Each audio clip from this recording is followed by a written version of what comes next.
Hi friends, നമ്മളെല്ലാവരും കൂടി ഇന്ന് പോകുന്നത് ലാലേട്ടൻ്റെ ബറോസ് ഫിലിം കാണാൻ വേണ്ടിയിട്ടാണ് കേട്ടോ. അത് ഭയങ്കര റിവ്യൂ ഒക്കെ കണ്ടിട്ടാണ് ഞങ്ങൾ പോകുന്നത്. ടിക്കറ്റ് കിട്ടാൻ ഭയങ്കര താമസമായിരുന്നു. പിന്നീട് തലേദിവസം ബുക്കൊക്കെ ചെയ്താണ് പോയത്. ഉച്ചയ്ക്കത്തെ 1 മണിക്കായിരുന്നു ഷോയിൽ.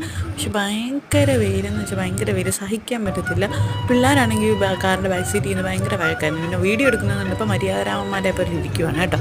അത് കഴിഞ്ഞിട്ട് ഞങ്ങൾ നമ്മുടെ അടുത്ത് തന്നെയാണ് ആശീർവാദ് സിനിമാസിൻ്റെ അവിടോട്ട് തന്നെ പോയി. ലാലേട്ടൻ്റെ ഫിലിമല്ലേ, അപ്പോൾ അവിടോട്ട് തന്നെ പോയി. അവിടെ ചെന്ന് കഴിഞ്ഞപ്പോഴത്തേക്ക് ഭയങ്കര തിരക്കുണ്ടായിരുന്നു ഫിലിം കാണാൻ വേണ്ടിയിട്ട്. കാരണം ഒന്നാമത് ഈ ക്രിസ്മസിൻ്റെ വെക്കേഷൻ ഇല്ലാത്ത പിന്നെ പറയണ്ട. ഈ വീഡിയോ എന്താ നടത്തില്ല കേട്ടോ. ഞാൻ പിന്നെ എടുത്തപ്പോൾ മൊത്തം ഇതിനാണ് വരുന്നത്. അത് കഴിഞ്ഞ് ഞങ്ങൾ ചെന്നിരുന്നു. ഫിലിമെല്ലാം സൂപ്പറായിരുന്നു. പിള്ളേർക്കൊക്കെ ഭയങ്കരമായിട്ട് എൻ്റർടൈൻ ചെയ്യാൻ പറ്റും. പോപ്കോൺ മേടിക്കുന്നിടത്താണ് അതുപോലെ തിരക്കുമായിരുന്നു കേട്ടോ. ഒരിടത്ത് ക്യാഷ്, ഒരിടത്ത് അങ്ങനെ ആയിരുന്നു. അത് കഴിഞ്ഞ് ഞങ്ങൾ പിന്നെയും തിരിച്ച് കയറി. അത് കഴിഞ്ഞ് പിന്നെ ഉച്ചയായതുകൊണ്ട് പിന്നെ 4 മണിയായി. ഭയങ്കര വെയിൽ സഹിക്കാൻ പിന്നെ എങ്ങനെ നിർത്തിയിട്ട് നേരെ വീട്ടിലോട്ട് പോയി. അടുത്ത വീഡിയോയിൽ വീണ്ടും കാണാം.